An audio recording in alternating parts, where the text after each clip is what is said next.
everyone, it's Liz here from Dyslexia Daily.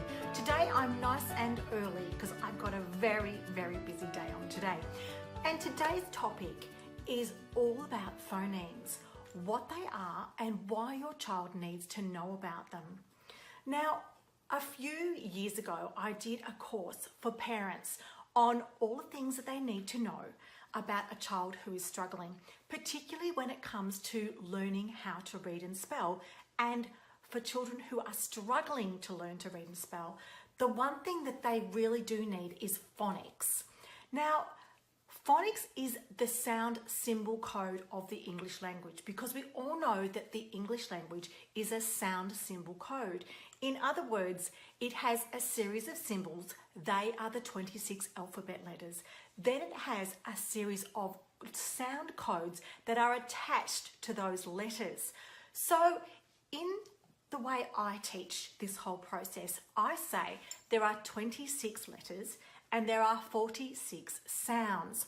Now those sounds, each and every one of them is a phoneme. Now a phoneme is a single unit of sound that can be found in a word. So don't confuse them with syllables because they are not the same. Phonemes are single units of sound. Let me show you on my whiteboard behind me so you can see exactly what I mean, because understanding this concept is really the beginning of taking a child from listening to a story and then actually getting them to understand that when we are saying words and we are looking at words on a page, that we are actually looking at each phoneme and sounding it out. So have a look at my board behind me. I'm getting up really carefully because I don't want to knock it off. So I hope you can see this. I'm going to pull it in a bit closer. Oop. There we go. So you can actually see it.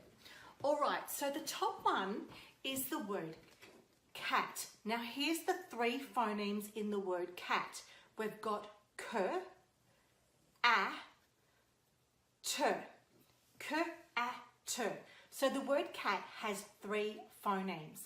The next one down is, oh, someone's telling me this is backwards. Darn it. Well, when we flip it around for the YouTube video, I'll make sure it's the other way. Thank you, Michelle. At the moment, bear with me. So this is the word kite. There are three phonemes in the word kite. So we've got k, I, the long I sound, t, and I know this is a bit tricky to see this. Thanks everyone for telling me it's backwards. I'm going to flip it when I do the YouTube video of it, so you'll get to see it round the right way. So sorry about that. This is a grey E, because the way I teach in the speech to spelling code is I say that silent letters can be represented as grey letters.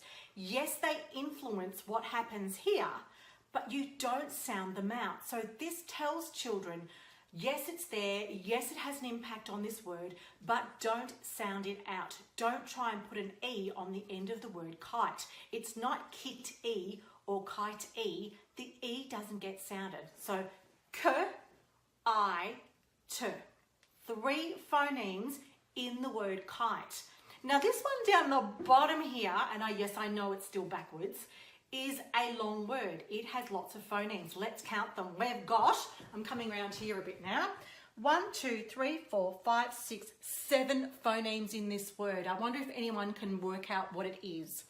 It's actually the word character. Character. Let's have a look.